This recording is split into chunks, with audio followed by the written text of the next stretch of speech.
Before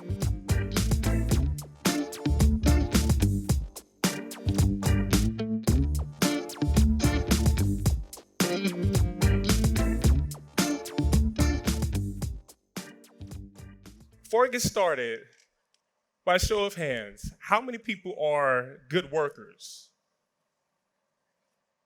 Okay, that's good. That's good. All right. Now, by show of hands, how many people are good resters? Okay. Okay. Well, so if you weren't able to raise your hand for the second question, that's fine. We're not really taught how to rest, or in this case, how to chill. And that's really because we live in the world of the grind. The grind, right? The grind's everywhere. It's in movies, it's in television. We even make songs about the grind. And it's ingrained into us early.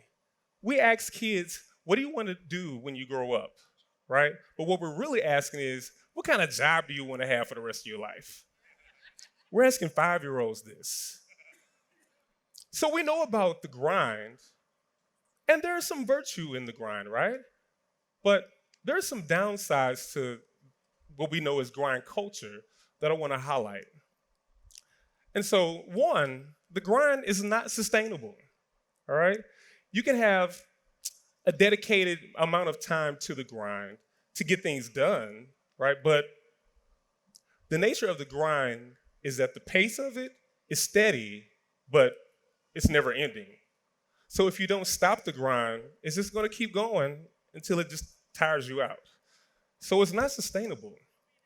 Secondly, it shuns any form of rest. Grind culture champions the idea of, I'll sleep when I die, and wears it as a badge of honor. But that's not really good. And it wears on us over time. And so the idea that we sleep when we die as a concept is just a toxic idea of how hindering yourself with rest is the thing that happens when you rest, right? So it doesn't really support that idea. And third, it doesn't honor humanity. The grind does not care if you're sick. The grind does not care if you're feeling bad today. And it doesn't care if you had some family issue. The grind wants you to work. The grind wants you to produce, as if you're a machine, right? But we're not machines. But even machines need to unplug. So, with those three things combined, it can have us to feel like we don't have any ownership of our time, let alone of our entire life. And when we feel like that, that's the perfect recipe for the thing to happen, right? Now, you probably wonder what the thing is. Well, the thing happened to me. I was in college.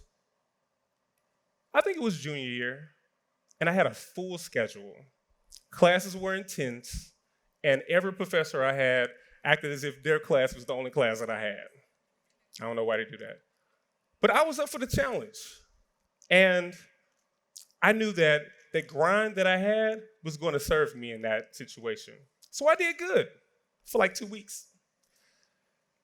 And then something about those classes got even more challenging. It got even more demanding. And I knew what I had to do then. I had to turn the grind all the way up, and I had to put the chill all the way down. And I was able to sustain that over a certain amount of time, but eventually those long nights, those early mornings, not resting, not eating properly, caught up with me, and that's when the thing happened. I remember I woke up one morning, I could barely sit up. My face was broken out, my mouth was dry, I had a throbbing headache, and all I could do was just lay in bed. The thing caught up with me, and that thing was burnout. Anybody experience burnout? That's a lot of hands. So, burnout is a part of grind culture. unfortunately. And when you're burnt out, you're not really good for anyone. You're not really present for anyone, let alone yourself. And so I was in that bed, and all I could do was sleep. And that's when I realized that when I turned that grind all the way up, I had no space for chill, no space for me. And so that's when I realized that something had to change. 23% of the working force experiences burnout all the time, or at least very often, while 44% feel burnout every now and then, meaning that over 2/3 of the working force are burnt out right now. And like I said, when you're burnt out, you're not good for anyone, not even yourself. So when I was in that bed, I knew something had to change. I needed to have less grind, and I needed some more chill. But the question came, how can I put more chill into my life? I didn't know what that looked like. I wasn't really taught that, but I had to figure out something because I had the rest of the semester to finish. So I think that was the good thing, if we can see a silver lining, that this happened in college before I got into the workforce. So I had some time to pivot and make some things work for myself.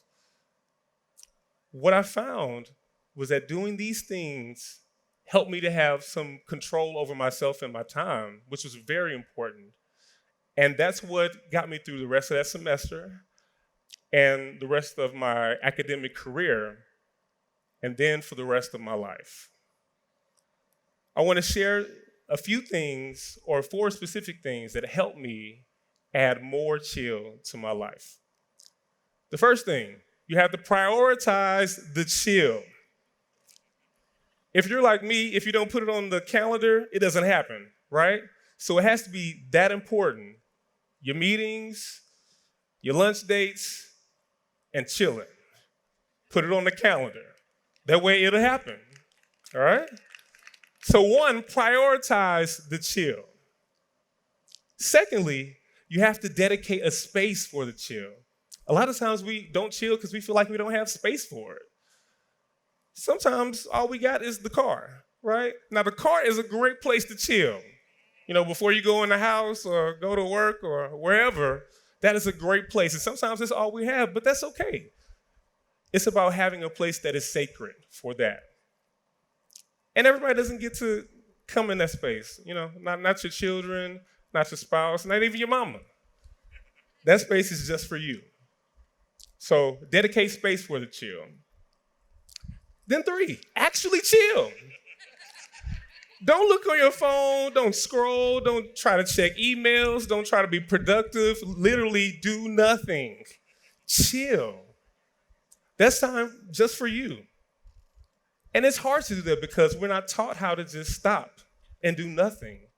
But this can start a pattern of being okay with doing nothing, which gets me to my last point, which is point 4. Have guilt-free chill. Don't feel guilty about chilling or taking a break or stopping. I think we feel that way because we have been taught that we have to be productive and we have to work and we have to work hard, and that's where our value is. And so when we don't work, we feel less valuable. Sometimes we don't even feel worthy. And so we have to learn how to undo that type of thinking so we can actually have really good moments to just chill. Ironically, because we're not taught that, it affects us in a lot of different ways. And we look at resting as a very lofty thing, something that you only get when you work hard enough, as if we have to earn chilling. But you don't. And it's not a lofty thing. You can take a 3-week vacation in the Bahamas, or you can just take 15 minutes in the car. The point is to have space that is just for you, a place to just stop, something that is just yours and your time. And so Chilling helps us to not only reclaim our time, but to reclaim ourselves. The grind is going to be there. Work is going to be there. It's going to be there. It's okay.